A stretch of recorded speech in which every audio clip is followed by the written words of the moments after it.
March is a huge month for tennis in the United States, as back-to-back ATP World Tour Masters 1000 events take place, with the BNP Paribas Masters in Indian Wells, immediately followed by the Sony Open Tennis in Miami. These are the March Masters.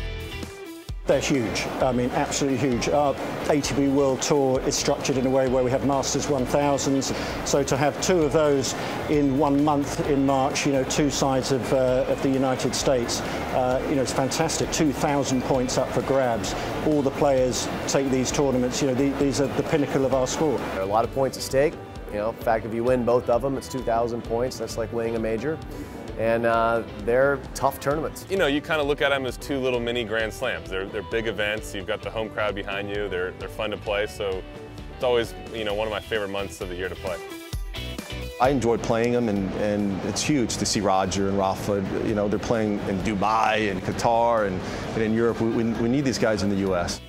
Starting things in style, the first ATP World Tour Masters 1000 event of the year in Indian Wells sets the bar high, with its first-class facilities and player field.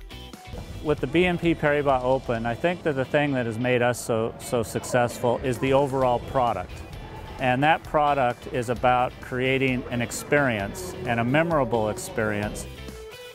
Last year, it was Rafael Nadal who claimed the BNP Paribas Open title with an emotional win over Juan Martín del Potro. That victory was a big step on the road back to world #1 for Rafa.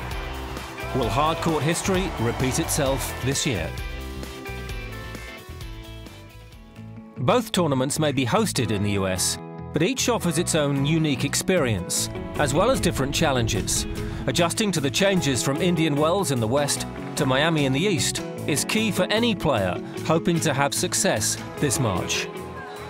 The challenge is you play in the desert and then you go to the humidity of South Florida, and you can get stung pretty quickly if you're not ready for it. It's nice that we do have a few days in between that you can kind of catch your breath and regroup, reset, but the conditions are different, but in the end of the day, these guys are pros and they'll make the adjustment. Miami, what a great city, party city, South Beach. When I first went to it, I was blown away with the excitement that town and city brings to the ATP World Tour. You have so many nationalities represented here, you have so many age groups represented here. Like Miami, the event represents diversity, and because tennis is a diverse sport with so many nationalities represented, there's an energy that comes from the fans rooting for their favorite players in their favorite nations. Last year, Andy Murray won the Sony Open Tennis after a grueling final against David Ferrer. Those tournaments in themselves are incredibly important. That's why we see the best players doing well at every single one of those events. The best players in the world make sure they peak for those tournaments. There is so much money up for grabs, there are so many points up for grabs, that if you want to give yourself a chance at 1, 2, 3 or 4 in the world, you have to do well at the Masters 1000s.